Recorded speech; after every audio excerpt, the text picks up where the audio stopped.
Good afternoon, everybody. I have that it's 2 o'clock, so I will go ahead and call to order the May 20th, 2021 Waco MPO Policy Board meeting.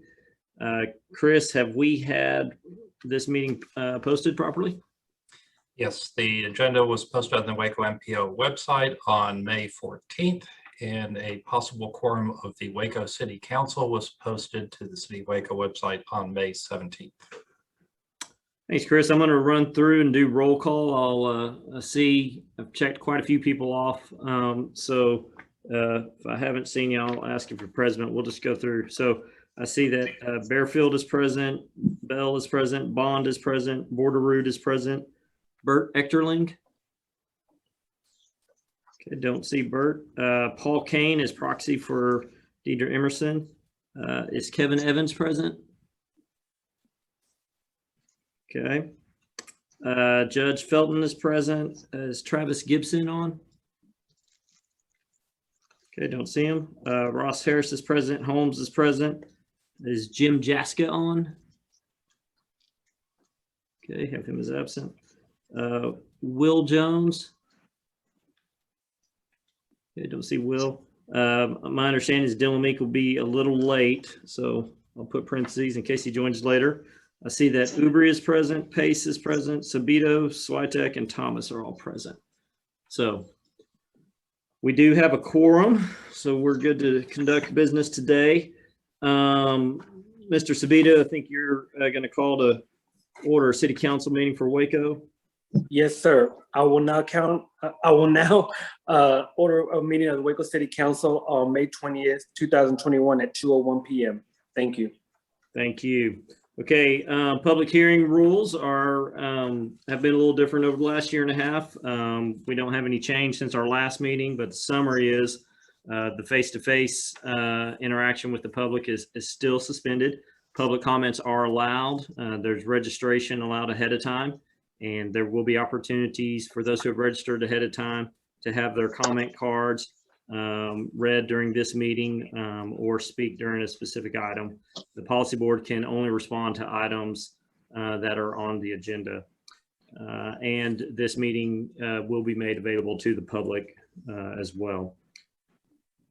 So going into item 2, Chris, do we have any speakers who have registered to speak on an item today? No, sir, we do not. Okay, that'll get us through item 2. Item 3, we'll have approval of the April 15th, 2021 MPO Policy Board meeting minutes. Does anybody have any changes or corrections to the minutes as they were presented?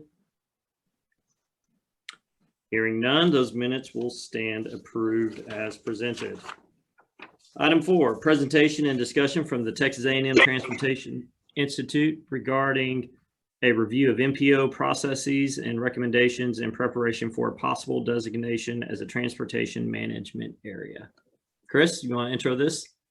Yes, sir. Mr.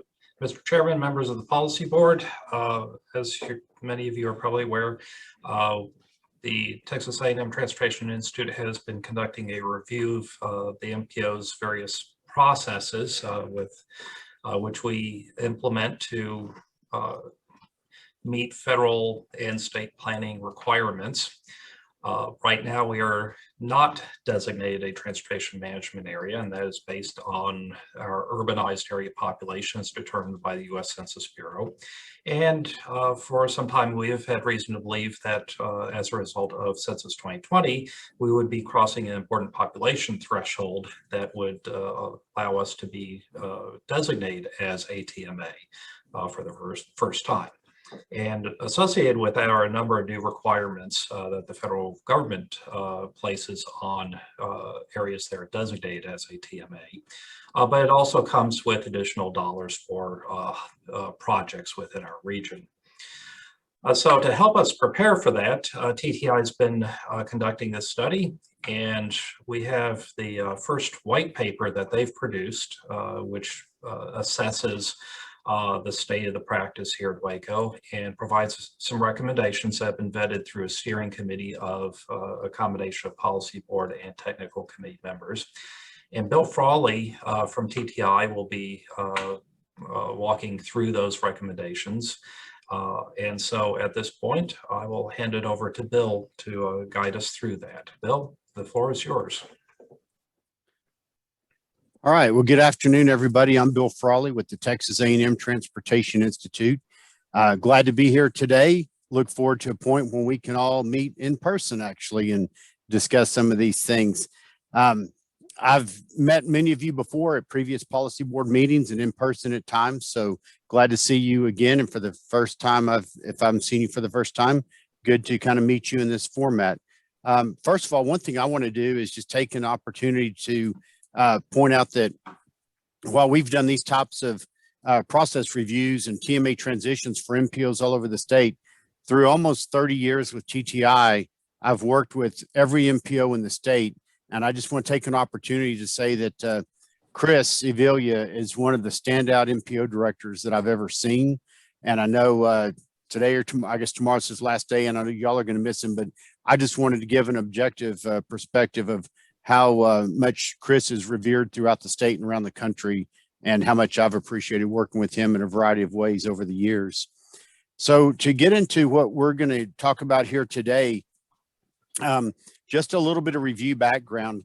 The MPO process review and the TMA transition process is something that we do routinely, at least a process review with MPOs around the state, just as kind of a check-in type thing. What can be done better? Or what type of peer exchanges are there to help share, state of the practice, lessons learned from various MPOs around the state. And then, of course, with the potential for Waco becoming a transportation management area, if the urbanized area population goes over 200,000, according to the Census Bureau, then there's some new requirements that will come about. We're also helping Amarillo currently with a TMA transition as well as a process review, almost an identical type process what we're doing with you guys in Waco. And then Bryan College Station is the other potential TMA or new TMA in the state after the census comes about. It's very important to realize that we have a working group that involves us at TTI. Brittany Gick, whom many of you have met also. She is a vital part of this effort as well. We have people from the Waco District and Transportation Planning and Programming Division of TxDOT, and then of course the Waco MPO staff. And the reason I point this out is to show and demonstrate anything that comes up in our discussions, and especially what comes out as suggestions or eventually suggestions, recommendations from our steering committee, is not just the Waco MPO staff, it's not just TTI, it's not just TxDOT, but it's a group effort, and not just one person, one agency trying to push something through or to make a point of any kind. It's basically best practices and applicability to this area. And so we have this steering committee also, whom you can see all the names listed below, again, representing a variety of the entities involved in the MPO process in Waco. And this is important so that not only, the city of Waco, who serves as a fiscal agent, is involved, but the suburban communities and the county also, and TxDOT, so that again, all the perspectives can be involved in looking at different topics that we investigate through our process review and TMA transition assistance. So when a recommendation or suggestion is made, again, it doesn't come from just one person, one entity. It's a group effort with consensus. And one thing I'll mention is if anyone has a question, comment, wants to discuss something during this, please feel free. This is meant to be a discussion, definitely not a lecture of any type. So please feel free. And if I don't, I'm trying to watch the video of everyone, but if I don't see someone raising their hand, please just feel free to cut in and say, hey, Bill, I've got a question. So,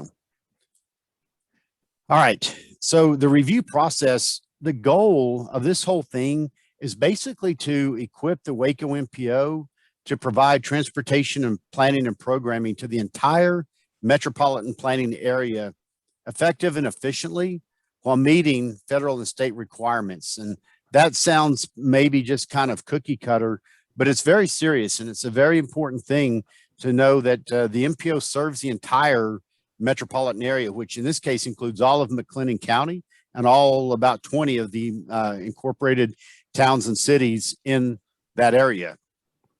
And then, of course, there's a lot of federal and state requirements that have to be met.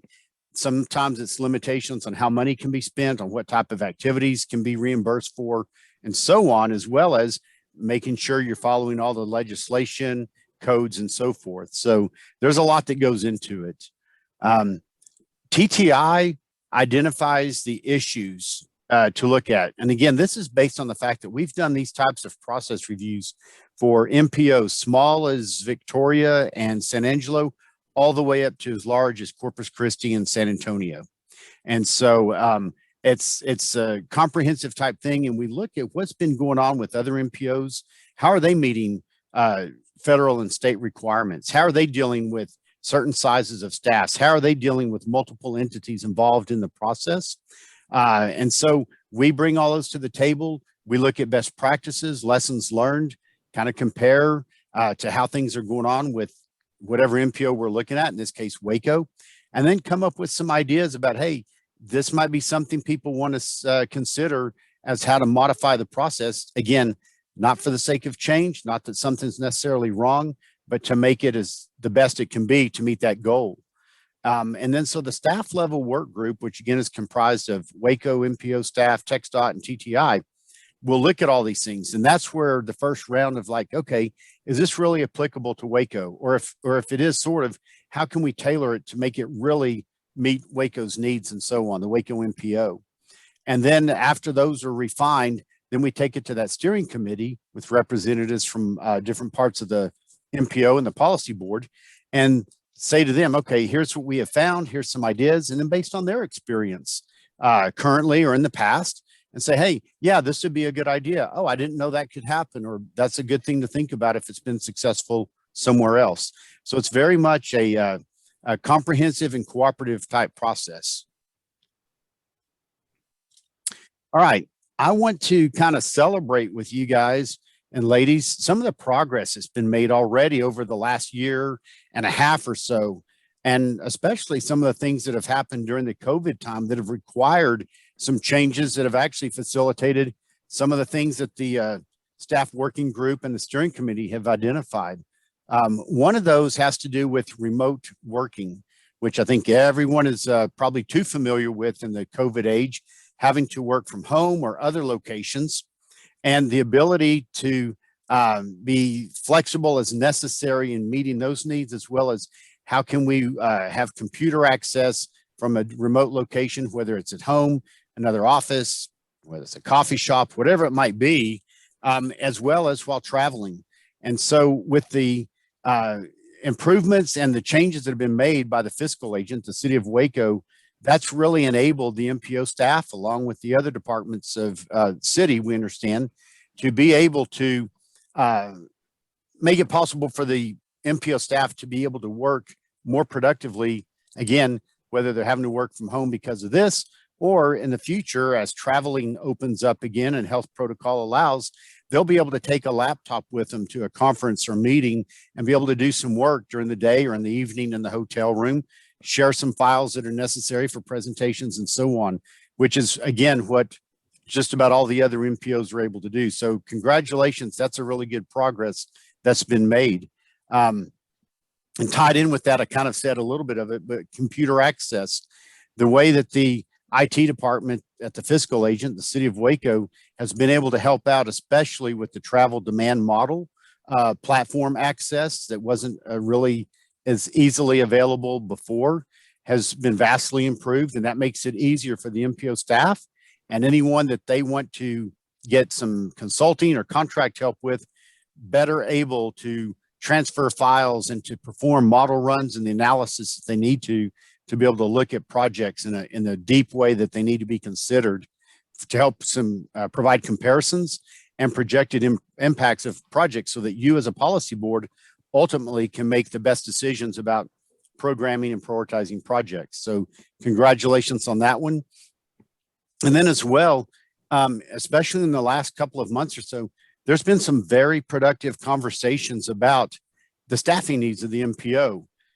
Whether or not they turn into a TMA, there's some needs right now for additional staffing, and we're going to talk about some suggestions and some details.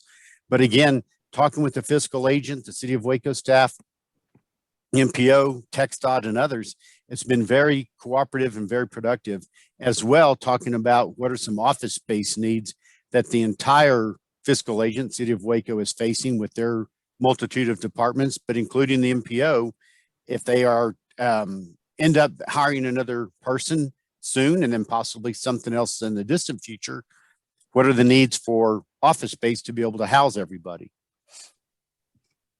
I'm kind of scanning the little picture windows to see if I see anyone raising a hand. And again, if someone has a question, please feel free to shout out or make sure I know that you've got a question. Okay, not seeing or hearing anything. I'm going to move into the first of 3 suggestions that our steering committee wants to bring to the policy board. I don't believe asking for any kind of an action today, but these are things to make you aware of what are some of the major issues that the working group, the staff level working group, has been investigating and looking into, and then taking to the steering committee. The steering committee has discussed all of these, again, from the multiple perspectives of different members of the MPO, and saying, hey, here's some things that we think might be some changes or modifications that would help. The way I have these organized is there will be 3 main bullets, whatever the suggestion is related to, some details, some peer examples of other MPOs that have done something like this, and then the actual suggestion. So the first one has to do with MPO staffing. As I think you might, most of y'all or some of y'all have seen before in a previous presentation, we've conducted a pretty in-depth staffing analysis, staffing study of the MPO using a tool I developed about 20 years or more ago and have used around the state called a staff task matrix, and identified that while there are currently 3 FTEs working for the MPO on task, it's budgeted for 3.5. There's enough identified work that you could keep 5.5 FTEs busy. Now, don't, get concerned. We're not asking for 2.5 new staff members right now or at all.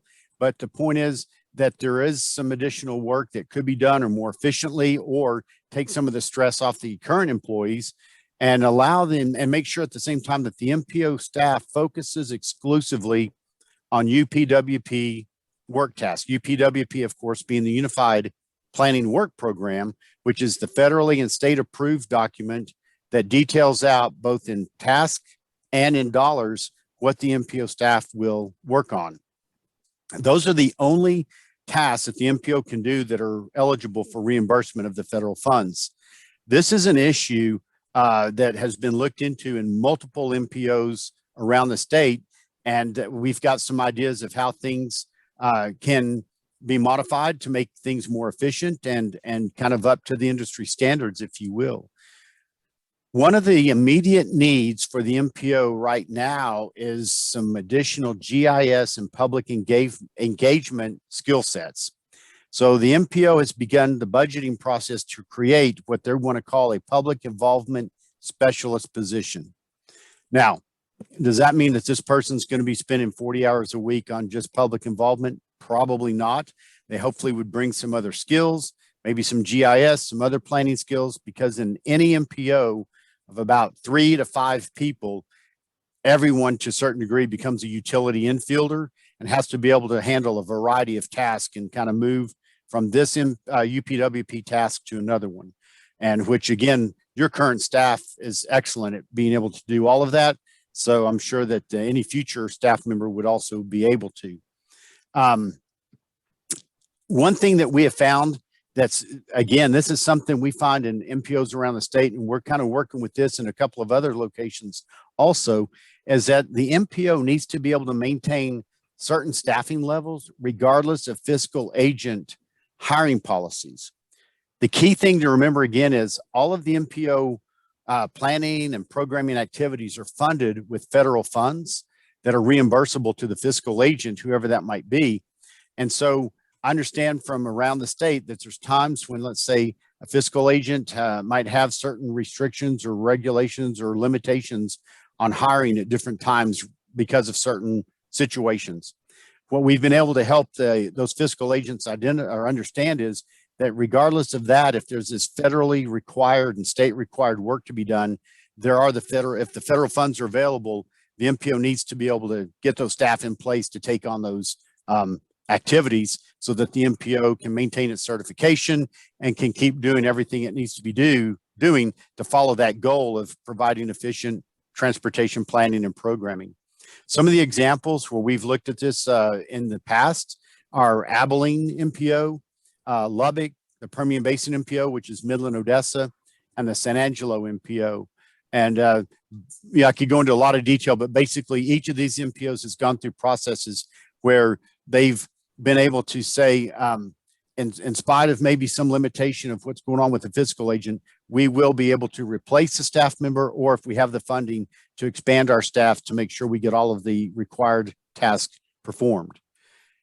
So the suggestion is that the MPO director needs to be able to make staffing decisions and direct all work of the MPO staff.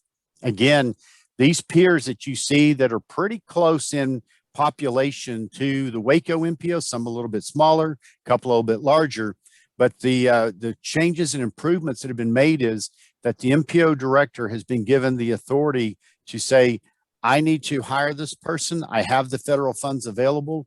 And so I need to be able to add that person on, increase the staff, or replace a person, whatever the case may be, again, to ensure that the work that covers all the MPO boundary, all the member entities, is performed. I said that fairly succinctly. I want to pause for a moment to see if anyone has a question or a comment, just to make sure everyone understands what we're talking about here.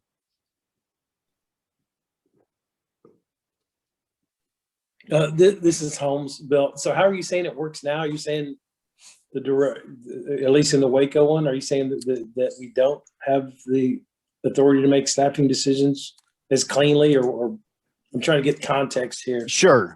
Yeah. So yes, sir. So what happens if the MPO director wants to be able to add a staff member or replace a vacancy? They basically have to work through the hierarchy and protocol of their fiscal agent, who is the city of Waco.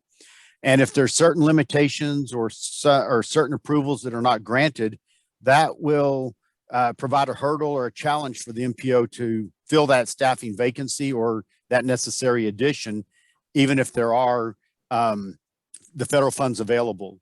And again, when I say this, I don't want to indicate or imply or anyone infer that there's like any kind of a purposeful thing going on.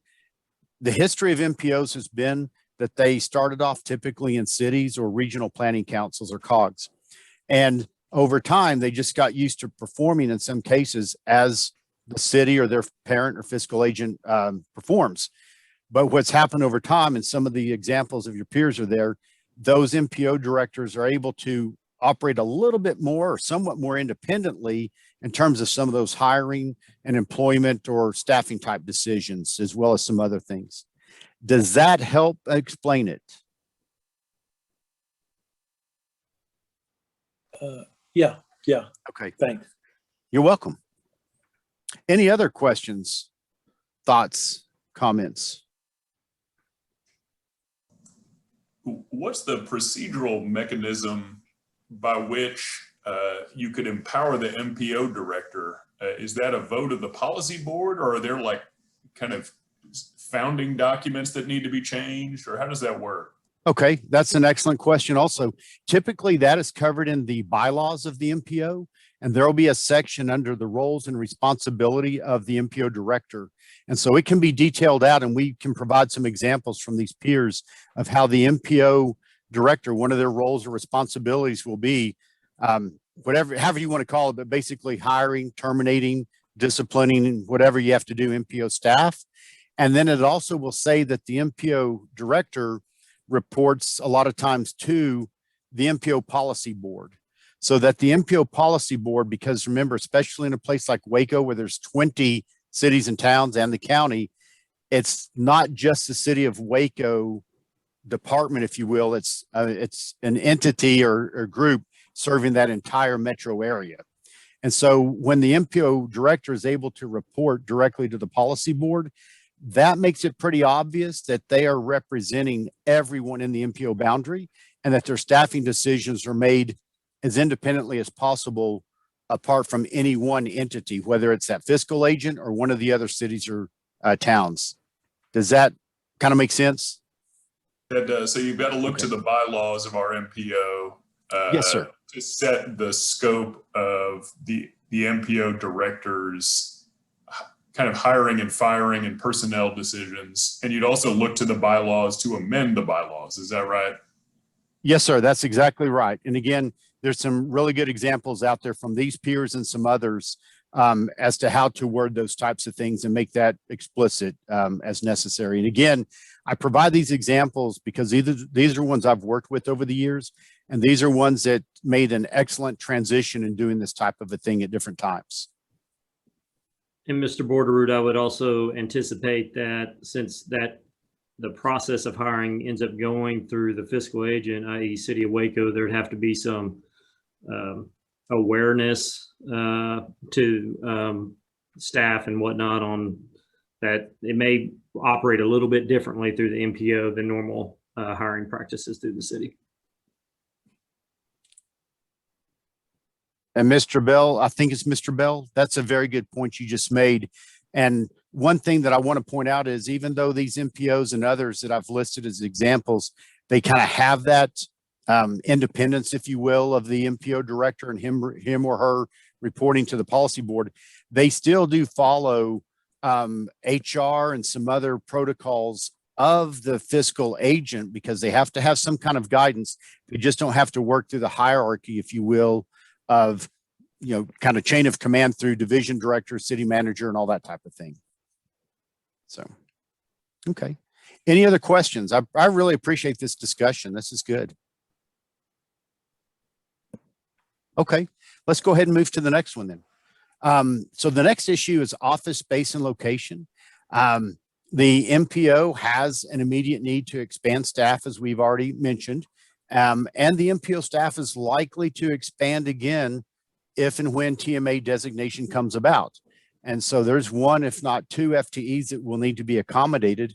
The current space, as nice as everything is at the city building that they're in, just isn't able to allow for staff expansion at this time. And some discussions with Clint and some other people and the MPO, we understand there's actually a comprehensive look at the city being able to figure out where will different departments, groups, entities, whatever, be able to be housed. And so as that's going on, there's a few examples that come up again, and we can discuss some of the ones that I've got the same set of 4 examples again, but there's other ones around the state also where they have looked at alternate locations if it doesn't remain viable to be able to be housed in the fiscal agent space. Sometimes they lease private office space, like in the Abilene MPO, they lease office space from a private office building. In Lubbock, the city of Lubbock is the fiscal agent, but they're housed in a county building and they pay rent to the county. Permian Basin MPO is interesting. If some of y'all may know, good old Odessa Midland friendly rivalry. City of Odessa is the fiscal agent. City of Midland provides office space at a price. They rent it out. And then in San Angelo, the city of San Angelo is the fiscal agent, but they rent space from the transit agency. So there are a variety of ways to handle office space when there's not the amount of space or whatever is needed at the fiscal agent, again, whoever that agent entity might be. And so one thing is that the MPO staff needs to be accessible to all member entities. This isn't to say that right now they're not. Sometimes we have found around the state, there's kind of the eye test, if you will, the optics test of, wow, well, if there's multiple entities involved, how accessible are the MPO to us as another city or member of the MPO if they're housed at the city of blank, whatever that fiscal agent might be? Again, we're not indicating there's been any problems or anyone has complained about this. This is just something to consider as part of that decision-making process and finding the best location for the MPO to be located. So again, I've already mentioned how these other peer examples are doing their office space. So the suggestion is that the MPO identify financially feasible options for alternative office space locations. Again, not saying they need to move out, need to be here or there, but let's at least have some options available. If there's another City of Waco building, that's the fiscal agent. If there's somewhere at the county, if there's private office space that can be leased affordably and again, as a reasonable part of the overall operating costs. So that's the suggestion that would come forward. And I'll be happy to answer any questions or discuss this suggestion or an issue.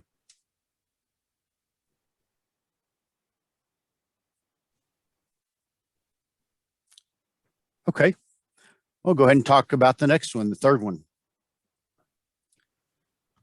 Next slide, please. There we go. This is probably the most interesting issue and suggestion that this group, the work group and the steering committee has discussed. And this is an opportunity to consider having local funds from member entities made available to the MPO. Currently, the MPO is funded in terms of cash only by federal funds.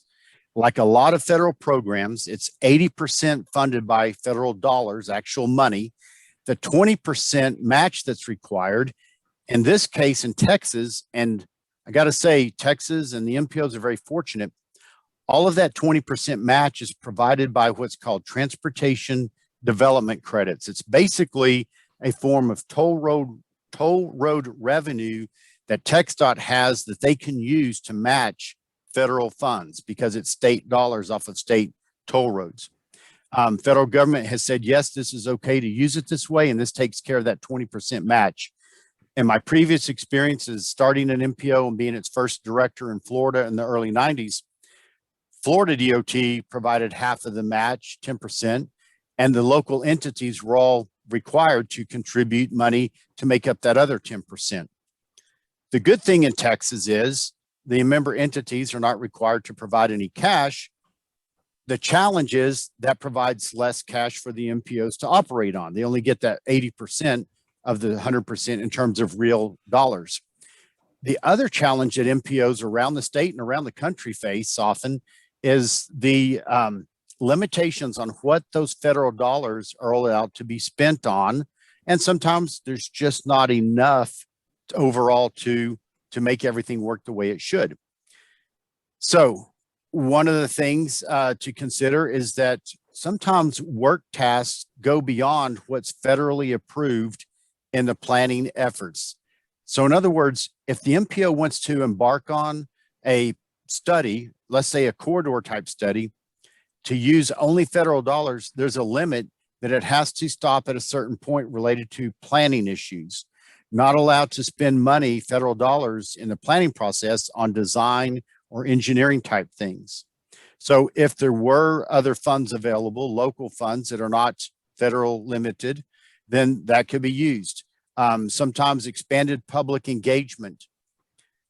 We find around the state, there's a lot of people from John and Joe, Jane and John Doe, whatever, citizen, to stakeholders and people that are movers and shakers in the community that really don't always know what the MPO is or what they do. So being able to be more flexible in terms of brand kind of visibility, recognition and visibility in the community, there's things that could be done that are not allowed through the federal reimbursement program. And then local funds are very flexible. And this is a wide ranging type of thing. There would be a lot of details to work out if this was going to be pursued further. The best peer example of this in Texas, it doesn't include like Houston or Dallas-Fort Worth, the big mega region type things. Corpus Christi MPO that's in the 400,000 population range. A number of years ago, 10, 15 years ago, they decided to supplement the funding, partly because there was a concern that some of the federal funding might go away. Some of it did, but also to be able to say, hey, there's some things that we want our MPO to be able to do to be kind of that best in the practice, so to speak, that aren't allowed with the federal funds. And if there is a funding shortage, or we want to do some types of studies that aren't going to be either allowed completely with federal dollars, or we want to have additional funds to be able to improve or increase flexibility of what we do, we will all kick in a relatively small nominal amount of money. And that can be based on the population of each entity. You could set a threshold to where entities below a certain population that just don't have that kind of cash flow don't have to contribute. But And then there would be some, guidance placed on what will that money be used for? Who would have the authority? So again, this is not a request right now for all the entities to start kicking in cash.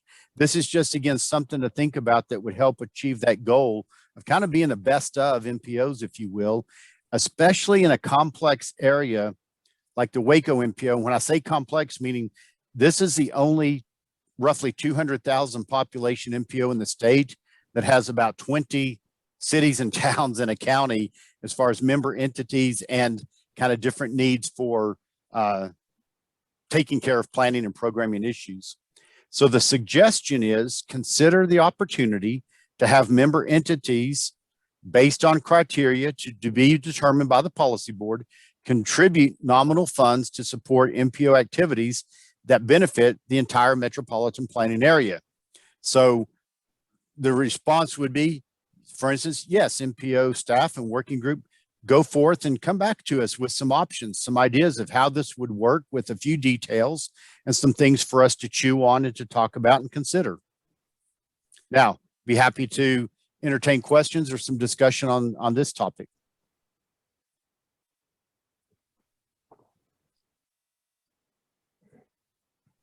I have a question, Bill. What would Yes, sir. be, I guess why the change all of a sudden, or why are these suggestions coming forward? Is MPO not working the way it's currently set up? Yeah, thank you for asking that. No, I wouldn't say the MPO is not working the way it should. These are, again, we go around the state at TxDOT's request and often the request of an MPO and the associated TxDOT district just to look at how things are going. I kind of sometimes look at this as, and I'll compare it like going to the doctor. And I'm one of those that's bad. I haven't been to the doctor in a few years. It's time for me to go in for a checkup, okay, in reality. And that doctor's going to say, well, Mr. Frawley, you need to cut down on your sugar intake and you need to get some more exercise or you need to decrease your blood, whatever it might be. And here's some suggestions on how to go about doing that so that you can hopefully live to be 80 or 85 and enjoy grandchildren and so on and so forth. Not because you're a bad person doing anything wrong. So in the same way, what we're doing is looking at the MPO kind of in a diagnostic way and saying, okay, it's been a while since anyone, or if ever anyone kind of came in and looked and said, hey, how modern are your practices? What are some things that would actually help y'all become kind of that top looking or top kind of MPO in the state or the country and make things more efficient and just make everything follow the state and federal guidelines that much better and that type of thing. Does that help out a little bit? It does. And so that brings up makes me think of another question. In Sure. your professional opinion, the way our MPO is currently set up, do you think that can stifle growth in the future?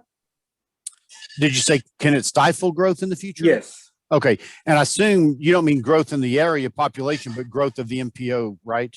Correct. And Okay. our operations, yes. Yeah, just to be kind of open, I would say because of the way the MPO is what I will call embedded into the city of Waco as its fiscal agent, I would say currently, yeah, there are some limitations or challenges that might limit its growth in terms of not only staffing, but what it can do. And so by having staffing abilities, by having the MPO director able to make some of these decisions more independently than has been in the past, that it will help facilitate growth and a better planning and programming practice overall. What, Bill, what specifically, can you be more specific on that and how that could allow for greater growth? Sure. So for instance, let's say if, and these are kind of hypotheticals, okay? But let's just say right now with the current staffing addition that the MPO would like to make, if someone within the city of Waco were, for instance, to say, and again, I'll use this as the local example, but this has happened in other places around the state. So it's not just Waco, if you will. But if the city of Waco as the fiscal agent says, well, you know what? We don't see the need for that, or we're not allowing another one of our departments to increase staff or to do this.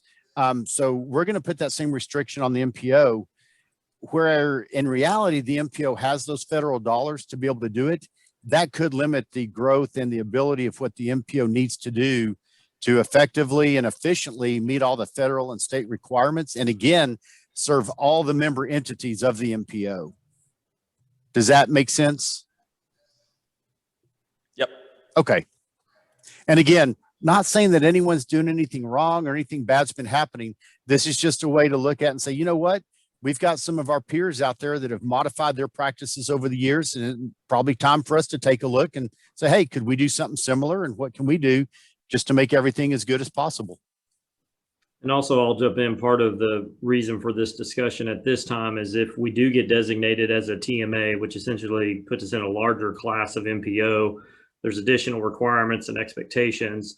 And so part of this is review is not just where are we now, but if we do get bumped up to there, are we prepared for that, or what changes may need to be made in order to operate at that higher level of designation?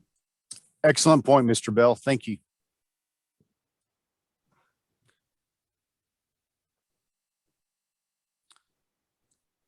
And again, you're not alone. I am leading the same type of effort up in Amarillo because they're going to become a TMA. They're more definite, but they're the same type of thing with relationship to the fiscal agent and their MPO director being able to make some hiring and those types of issues as well. So again, no one's just going, oh, look at Waco, what's going on or what's wrong? Not that at all. It's, hey, there's the 2 or 3 others that are moving along. And there's been some of these, again, even without a TMA transition type thing, these types of changes have been suggested and successfully done. So right now we're at the point where additional questions and discussion, if there are any. Anybody have any additional questions for Mr. Frawley? Well, I want to thank you then very much for your attention to this and for the conversation and questions that we've had. This has been very good. So here's some next steps. You might be wondering, well, what next? What's going to happen? So the MPO policy board can determine the direction of these 3 suggestions. In other words, yep, let's go ahead and investigate these further. Let's see what can come of these. And then there will be some action items at a later date related to those things. The first phase of this overall MPO process review and TMA transition has kind of come to this point with these suggestions. Recommendations for actions will be brought to the policy board at a future date. And then the steering committee will consider some additional issues based on staff level working group findings. There will be some other things that will come up kind of almost again in this little sort of based on a checklist, if you will, of things to look at. But there's always some things that come up in this MPO or that MPO that are specific to one or another. And we'll be coming back with some more of these types of things to have some more good healthy conversations like this. And then finally, then the next MPO steps in preparing to meet federal and state requirements, just like Mr. Bell mentioned, if and when this TMA transition happens. And I will say, even if it doesn't happen this go round, everything that this working group and steering committee has looked at and some of these changes are and will be very beneficial in terms of like a CMP, a congestion management process. It's required of a TMA. But again, the type of transportation system and network that Waco has, especially with I-35 and the other roads and freeways and thing, that's going to be a very valuable effort for this MPO to take on, even if it weren't going to be required.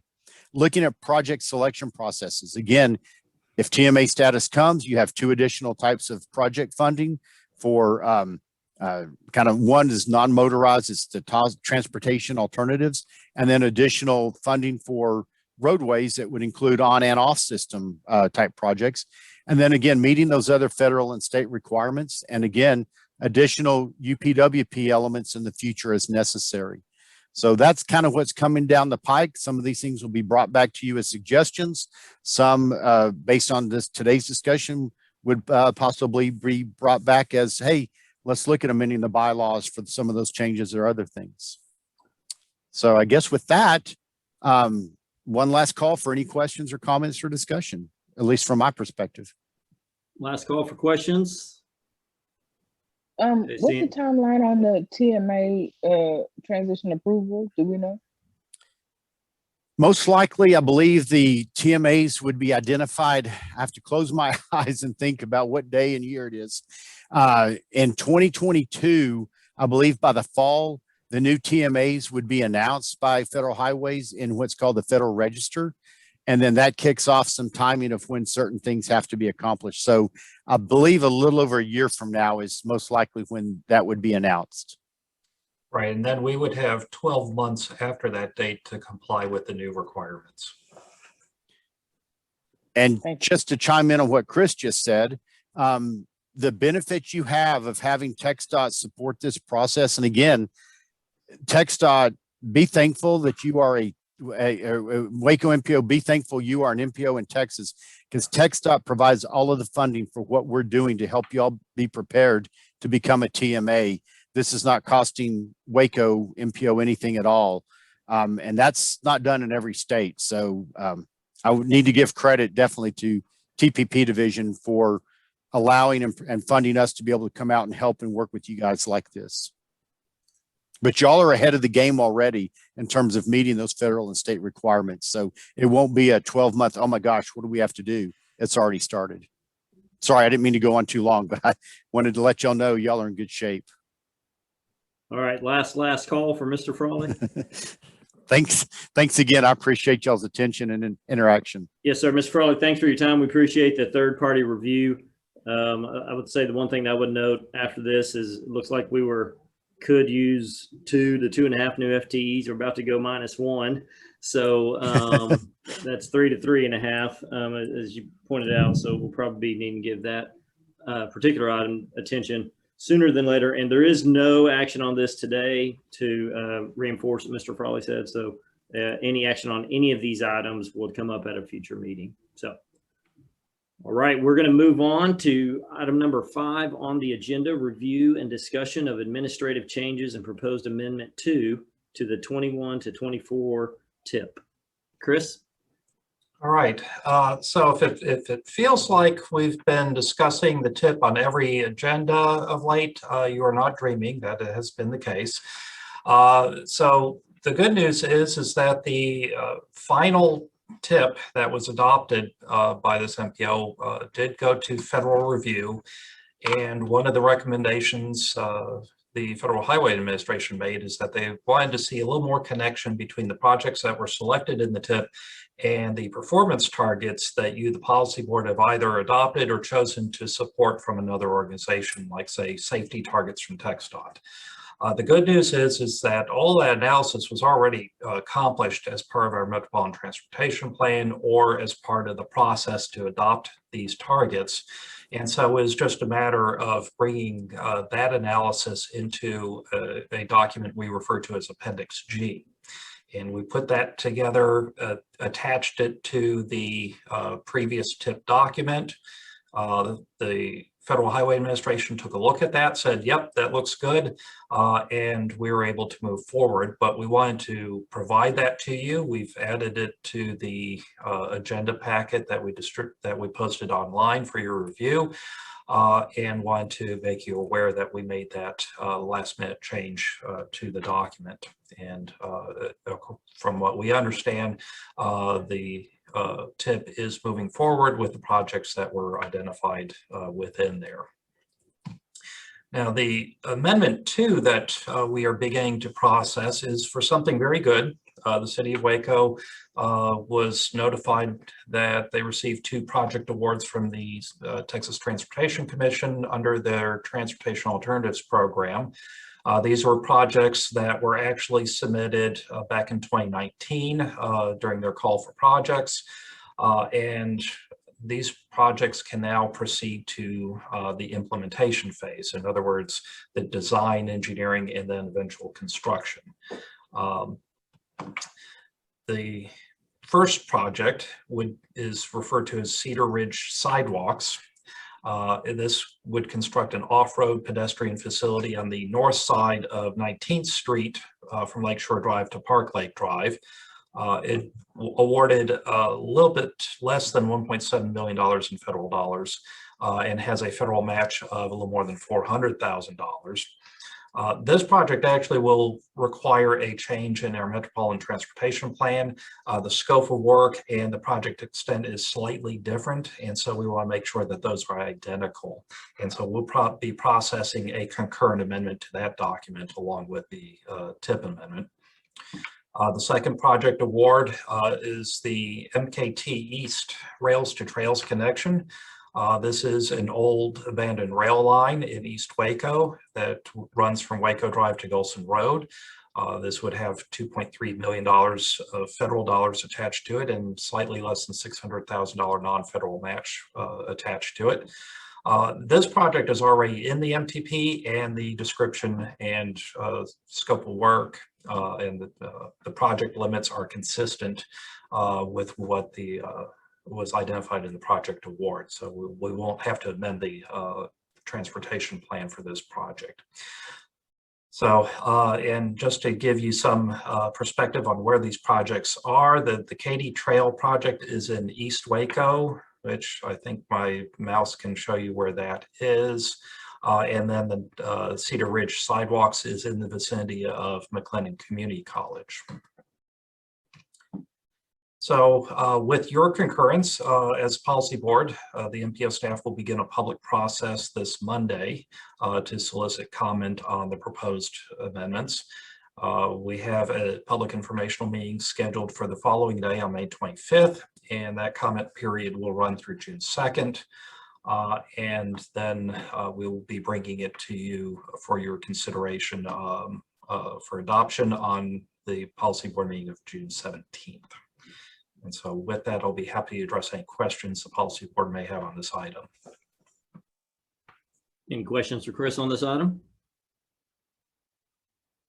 Okay, thank you, Chris. Assuming everything goes well, we'll be hearing about this next month. Okay, moving on to item 6, consideration and action regarding approval of resolution 2021-7, support for project applications from McLennan County for the Transportation Alternatives Call for Projects administered by TxDOT. Chris? All right, so every 2 years, TxDOT does another call for projects under the same program. And so it's time for that to occur this year. And that call for projects opened up back in January, and the deadline is June 14th for interested parties to submit their applications. And we received word that there were 3 submittals from McLennan County, and there's still time for some more. But one of the hard requirements of that process is that each applicant needs a letter from the MPO stating that we support that project, and that if it's awarded for funding, we would include that project within our transportation improvement program. And so once they have that letter, then the project application is considered complete, and the project awards would then be announced on October by the Texas Transportation Commission. And here is the timeline that we're looking at that was supplied to us by TxDOT for that process. And then in October, the decision is a conditional project list. And so after that point, there's additional details that TxDOT would be requesting of the successful applicants. And then sometime next year, probably April timeframe, the Transportation Commission will identify who on that conditional list actually will receive funding. It's usually a subset of those that made the conditional list. So the application submittals that we're aware of from the city of Waco, there is a Safe Routes to School project for the Cesar Chavez Middle School area. There is also pedestrian connectivity improvements in the vicinity of Indian Spring Middle School. And then the city of McGregor is looking at doing signal enhancements at each of their 4 signals for pedestrian crossings. There are 2 on US 84, and then another 2 that are on Main Street or State Highway 317 within their downtown area. Previously, the policy board has chosen to support all applications within McLennan County, provided that they are consistent with recommendations that have already been identified within our active transportation plan.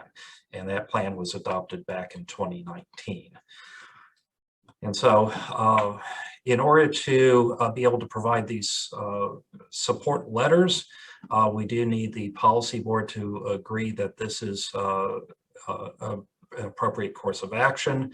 The resolution right now, as it is worded, would provide that letter of support for all applications consistent with our active transportation plan. But you as a policy board also have the option of identifying each project individually for support, meaning that if there's a project you feel you wish not to support, you also have that opportunity to express that as well. I'll be happy to address any questions the policy board might have on this agenda item. Any questions for Chris? Chris, just to keep it simple for me, can you just list the projects we're considering? So we have two for the city of Waco, Cesar Chavez Middle School, Safe Routes to School project, the Indian Spring Middle School pedestrian connectivity improvements, and the city of McGregor's pedestrian signal enhancements. Thank you for repeating that. Now, just as a reminder, it's possible there may be other submittals between now and the June 14th deadline. At which time would that be brought to our next meeting if they needed a letter of support? So the way the resolution is currently worded, anything that is submitted afterwards, as long as it's consistent with the active transportation plan, would also get a support letter, but we can let the policy board know that that occurred. The other option is the policy board could say, no, you need to bring that back to us. Of course, we wouldn't be meeting before that deadline, which would be the problem. Okay. We do have a public hearing on this item, so I'm going to open public hearing at 2:56 p.m. Chris, did we have anyone register to speak on this matter? No, sir, we did not. Okay, we'll close the public hearing at 2:56. Any final discussion before we have a motion on this?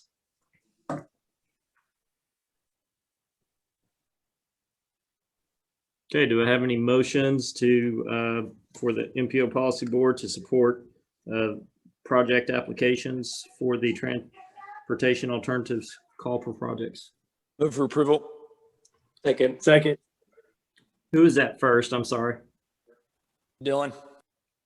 Okay, and I got Holmes a second. Okay, all in favor, please unmute, say aye. Aye. Aye. Any opposed? Okay, hearing none, that resolution passes. We'll move on to item 7. Consideration and action regarding approval of resolution 2021-8, providing a letter of support for legislative funding request by Texas A&M Transportation Institute to conduct an innovative corridor study for I-35. Chris?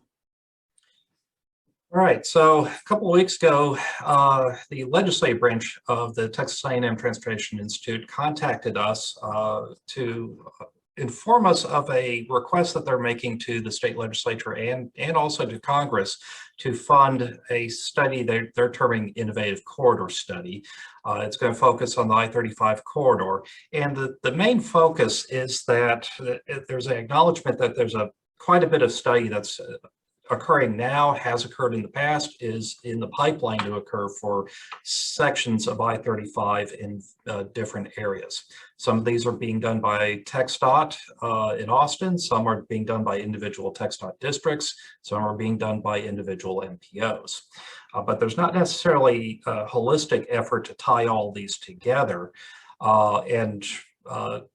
There is an interest on the part of TxDOT to be able to do that, but they just don't have the resources or the staff really to be able to accomplish that.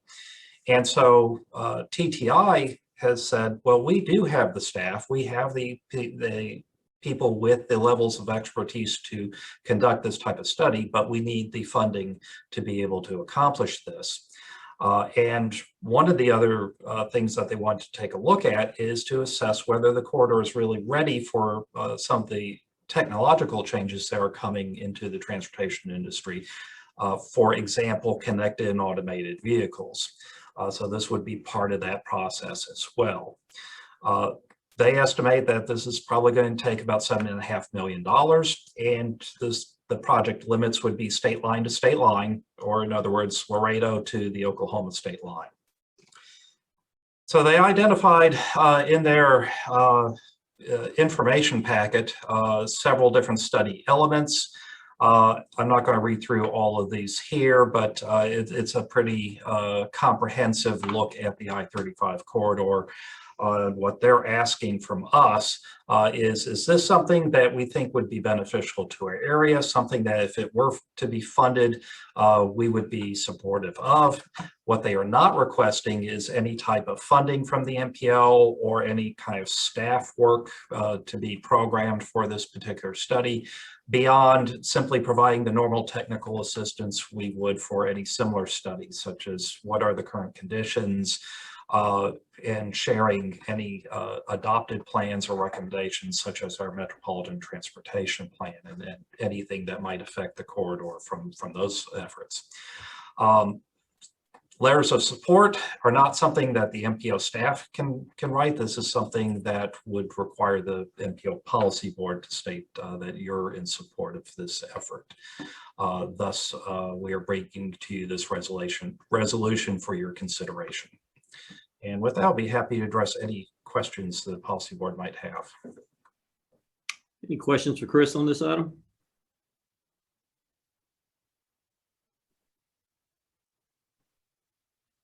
And the only thing I'll add, Chris and I were talking about this the other day. In my former life, I worked for TxDOT and managed a lot of the design and construction on I-35 when we started going from Hill County line down to Bell County line. And there was a lot of thought even at that time about putting ducts in for fiber communications and dynamic message signs. And I think all of y'all know that technology is rapidly increasing. And so looking at the corridor as a whole for its use in the future makes a lot of sense. I think also we as an MPO have looked at I-35 as a regional facility. And so glad to see this approach, looking at it from a regional standpoint, i.e. statewide. So I think it is a good idea. We do have a public hearing. I will open the public hearing on this item at 3:01. Chris, do we have anyone registered to speak? No, sir, we did not. Hearing none, we'll close it at 3:01. Also, okay, I'm looking for a motion on this item to provide a letter of support for the funding request for Texas A&M TTI to conduct innovative corridor study for I-35. Motion for approval.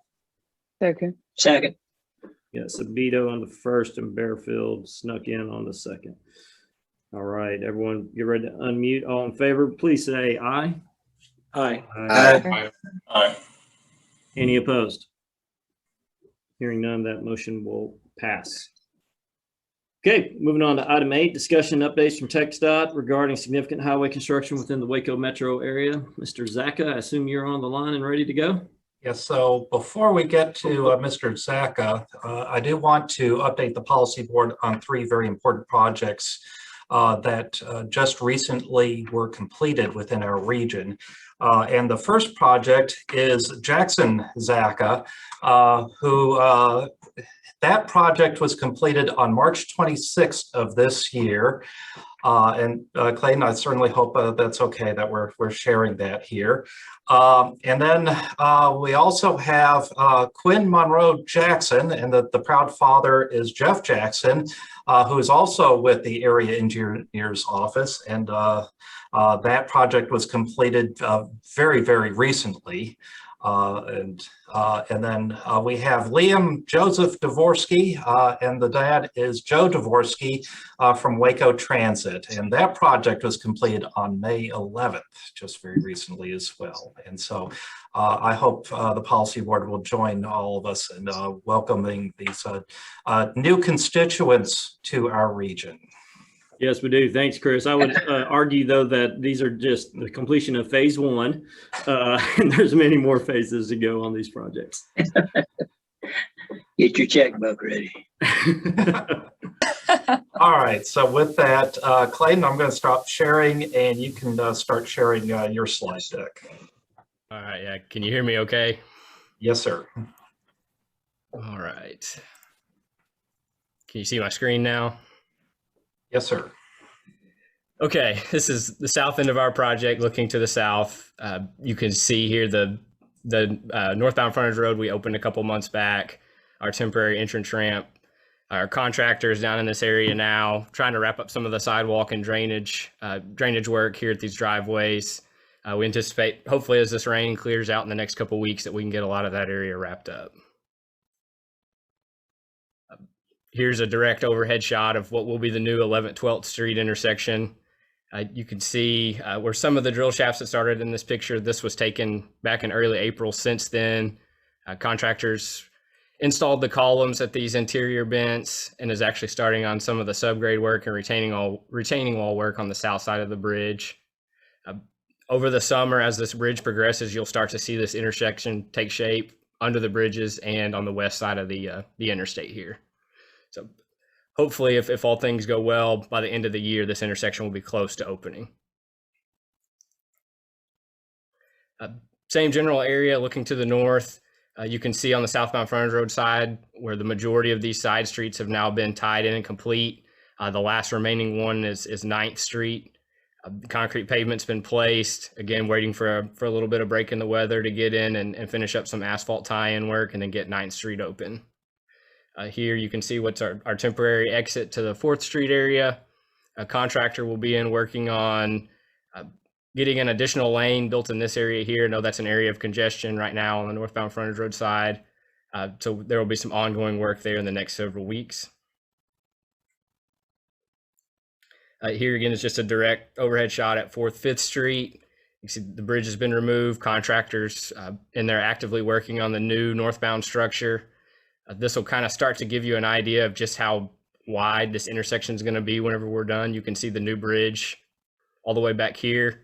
And for those that aren't aware, 5th Street, when we're complete, instead of making this jog through the intersection, will actually tie into the south side of this Exxon station here. So over the summer, you'll really start to see that kind of take shape. Just an update on the 4th Street closure just off the picture. Contractor has gotten all of the new utility installed. All of our bacteria and pressure testing is passed, and we've got a tie-in date for that utility on May 26th. So by the time we come back from the Memorial Day holiday, Weber should be in there installing drainage, working on the roadway. And then if all things go well, by the July 4th holiday, we should be very, very close to opening up 4th Street on that southbound side. Just a shot looking to the north here, you can see where the university parks. Old northbound bridge has been removed. Again, contractors in there actively working on the new structure. As this structure completes, just like 11th, 12th Street, you'll see a lot of work start to pick up through this intersection. Contractor actually has plans after the Memorial Day holiday to get in and start really working this northbound frontage road between U Parks and 4th, 5th in hopes of getting a second lane in there late this summer. Here's a closer shot of the Brazos River Bridge. Since this picture's been taken, all of the beams have been removed. Contractors working on removing the existing substructure. And then again, by the time we get back from Memorial Day, should be moving in to start working on the new drill shafts for that new structure pretty shortly. Here's a direct overhead view of what used to be the northbound MLK structure. Again, this bridge was demolished. Contractors installed drill shafts on this north half of the intersection and is working on finishing out the south side. And that'll progress through the summer. Here's a shot looking to the north over the railroad tracks. This northbound frontage road was recently reopened. This structure is one of the last remaining ones on northbound, and that's because it's currently serving as our northbound exit ramp, or northbound entrance ramp, excuse me. But we anticipate this demolition starting up later this summer as well. Here's a direct overhead shot of the 4th Street Bridge. Again, this overpass reopened when we opened the northbound frontage road.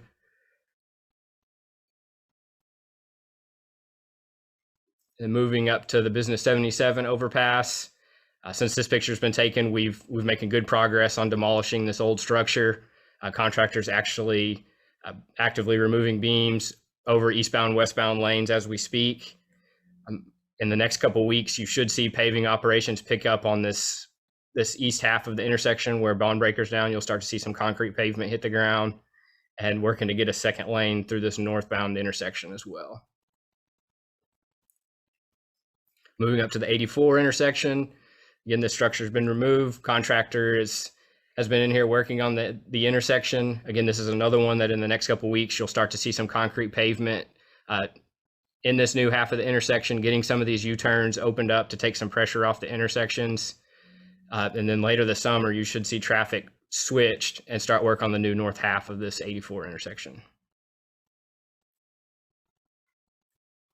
Again, here's kind of an action shot of Barron's coming down. Again, this bridge has been demolished. Contractors in there actively working on the new overpass. And just like 77 and 84, we'll be in this intersection over the next few weeks installing subgrade asphalt and then concrete pavement right behind it. So big changes on the north half of the project in the next few weeks. And then one final shot looking to the north. Again, all traffic's been moved over to the southbound side. Contractors removed the majority of this pavement, is in here actively working on the new northbound mainland pavement structure. So with that, I guess, are there any questions on the 35 project? Yeah, Clayton, you said on 4th Street, you're thinking July 4th weekend. That should be, 4th should open up on the way to downtown. That's the hope right now, yes, sir. So we've got the utility tie-in work is scheduled to take place on May 26th. That'll be a 2 to 3 day operation to get it tied in. And then we're looking at around a 4-week time frame afterwards to get drainage and pavement work completed. Thank you so much. One other quick question on, there's pedestrian walkways under the I-35 bridge on the Brazos River. Are any sense of, will it take those bridges being complete for those to be completely open? To be completely open and stay open, yes, it'll be after the structure's complete. Especially while demo operations are going on, we keep those closed down just because of the amount of debris that's coming from overhead and the amount of overhead work.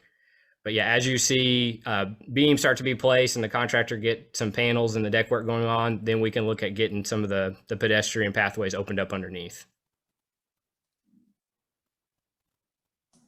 Thank you. Any other questions for Clayton? Clayton mentioned the 5th Street getting straightened out and end up going on the south side of the Exxon. I think one of the cool things about that is that will put it directly in line with 5th Street on Baylor campus, which obviously is what it was pre I-35. So to see that restored and provide some direct connectivity from downtown to Baylor and vice versa, that'll be pretty cool to see that happen. So. And I did just want to mention really quick another project that's going to be starting up next week in the area. We have a metal beam guard fence safety upgrade project on the 84 corridor. That the limits of that job will run from 317 McGregor to State Highway 6 in Waco.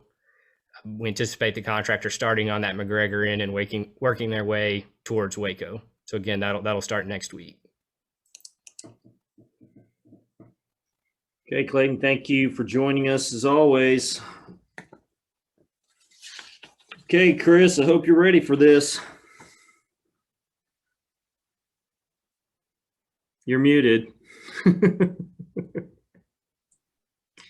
Yeah, the dreaded double mute. Okay, so we wanted to give you a little bit of update since tomorrow is effectively my last day in the office, although I will still be part of the MPO staff through June 4th in case other things come up.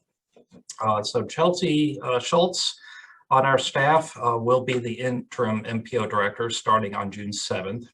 And the MPO staff are going to be prioritized or have prioritized work on adopting the new work program and assisting Waco Transit with identifying a contractor for the route realignment study. And once that project gets underway, to provide technical support for that process.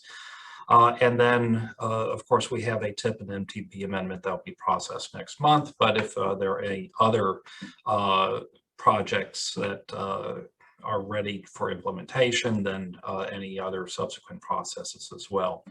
And then just to remind the policy board, this has already come up in the earlier presentation, but the hiring of my replacement will follow the City of Waco process for hiring new staff. So the next policy board meeting is scheduled for Thursday, June 17th. The City of Waco, who we follow their guidance on whether we're going to be virtual or in person, is beginning the process of starting to look at in-person meetings. I believe the City Council did a hybrid meeting in their last meeting.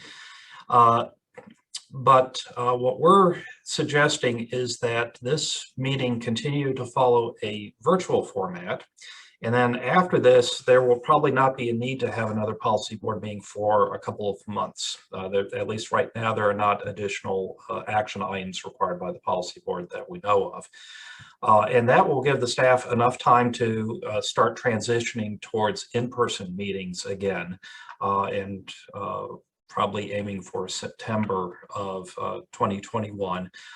And the staff will be working with the policy board to identify how that's going to work, where those meetings are going to take place, and whether there will still be any type of virtual component to that. In other words, would there be a live streaming component to that?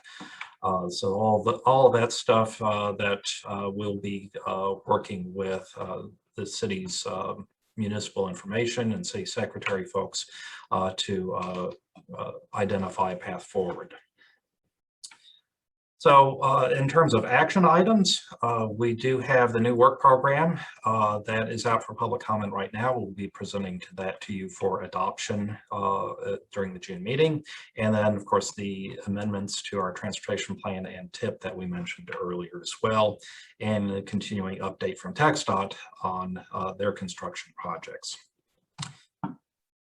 And so this leads me to the very last agenda item, and I felt that it was appropriate to provide a few comments to the policy board, since I may not see most of you again after this.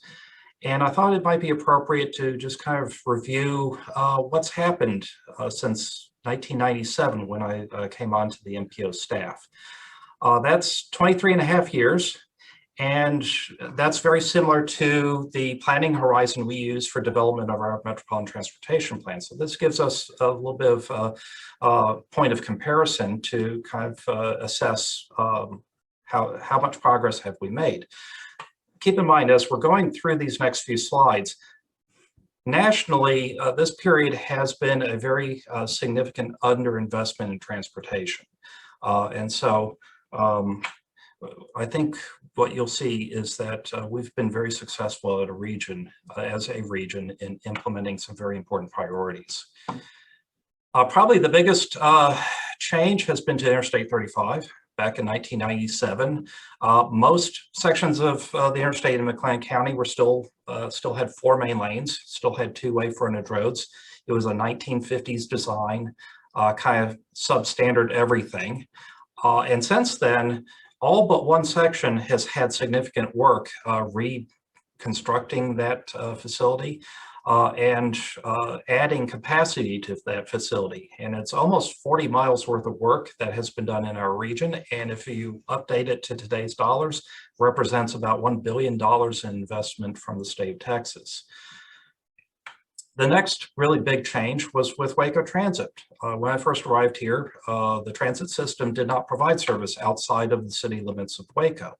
But working with transit staff and the cities of Belmead, Lacey Lakeview, Beverly Hills, and Woodway, now there is service provided to those cities. And we can honestly say that we have a regional transit system today. We're looking at making several improvements to that, but we're certainly providing a more comprehensive service for those who are dependent on public transportation today. Back in 1997, we had exactly one facility dedicated to bicycles, and that facility actually no longer exists today. Fast forward to now, we now have a little over 36 miles of facilities dedicated to bicycles. And that's still a fairly small number, but that's significant progress since 1997. And some of those off-road miles are part of the Waco Riverwalk. When I first got here, we had a section that ran from the Ranger Hall of Fame to the entrance to Cameron Park, but didn't get you any further than that. And now today you can travel both sides of the river from Brazos Park East all the way through the Baylor campus, as well as connecting the Baylor athletic facilities. And it's about 14 miles now of ADA compliant facilities through our downtown area, connecting Cameron Park and Baylor to the rest of our network. And I think that's something that we're particularly proud of as a staff. And then a slide just to show you all the other significant projects. And by the way, this is not a comprehensive list. There are many, many other projects that have taken place since 1997. And when you add all of this up together, put in today's dollars, it's probably about $2 billion worth of work that's occurred within our region. And I term this a remarkable level of success for a region that is officially defined as a small MPO region. And I would challenge anyone to find a MPO of similar size that's had this much ability to implement regionally significant projects. But this is a team effort. This isn't because the MPO by itself is doing a lot of work. This is everyone coming together and saying, these are the things we need to be working on, and then working really hard to make sure that these things come to reality. So, of course, we have a very close working relationship with the Waco district at TxDOT. The Waco transit staff, we have an outstanding relationship with you and have had that for many, many years.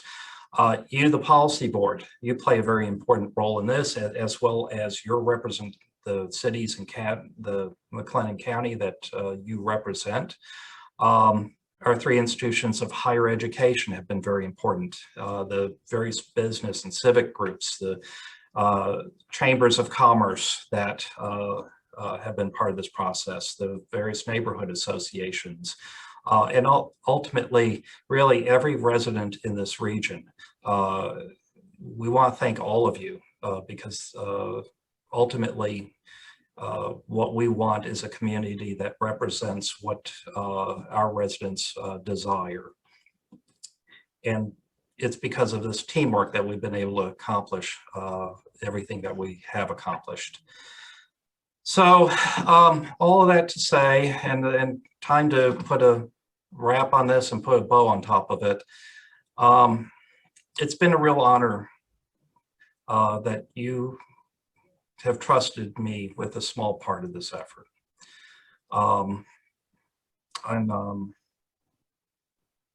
I want to say good luck to this region. I wish you a lot of continued success. I hope that you find yourself in a really outstanding place to continue that success into the future. But most of all, I hope that you're able to say that Waco's a little bit better place because I was here. So thank you.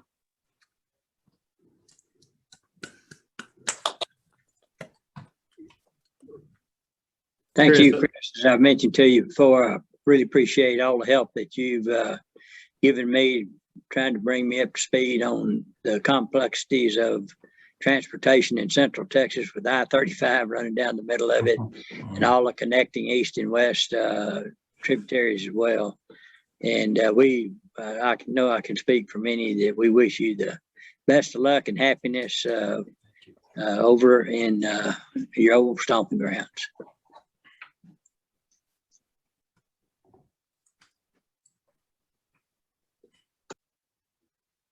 This is Holmes. I'll follow up Judge there. Chris, thanks so much. Kind of like the judge there. When I first got on, you were very patient in explaining to me all the different acronyms and all the different moving parts of how this works. And you've been very thorough, and you've worked on some giant projects, very even-tempered throughout. And you just got the admiration, I think, of this policy board. And also it's evident, as Bill Frawley said, the TTI, you're highly respected regionally, you're highly respected nationally, the award we got a couple of years ago. So your accomplishments here, again, one slide couldn't show it all. You've had at least 10 slides worth of stuff since I've been on. So I appreciate what you've done. And again, you've set us up for success, and good luck to you in your next move. Thanks, Chris. Thank you. Hey, Chris, this is Stan. I've been a part of 3 MPOs since I started my TxDOT career. And I can honestly say, not that the others weren't, but you were the most professional MPO that I've been a part of in the state of Texas, and I really appreciate that. For the people on the city staff that have to go through a selection process to replace you, one requirement is that they will have to shop at HEB in Woodway on South. Because you would not believe to the rest of the board how much work Chris and I get done every Saturday morning at HEB in Woodway. So, Chris, best of luck to you, and thank you for your efforts. Thank you. Thank you, Stan. Well, I have to say, Chris, for Waco Transit and our team, you have always been so good to us with the information you provide, so patient, and I'm really gonna miss your puns. So, you know, keep in touch with us, but you have truly been an asset, and you know I've told you that your information has been invaluable time and time again, and I really wish the best of luck to you and your family. Thank you, Serena. You're welcome.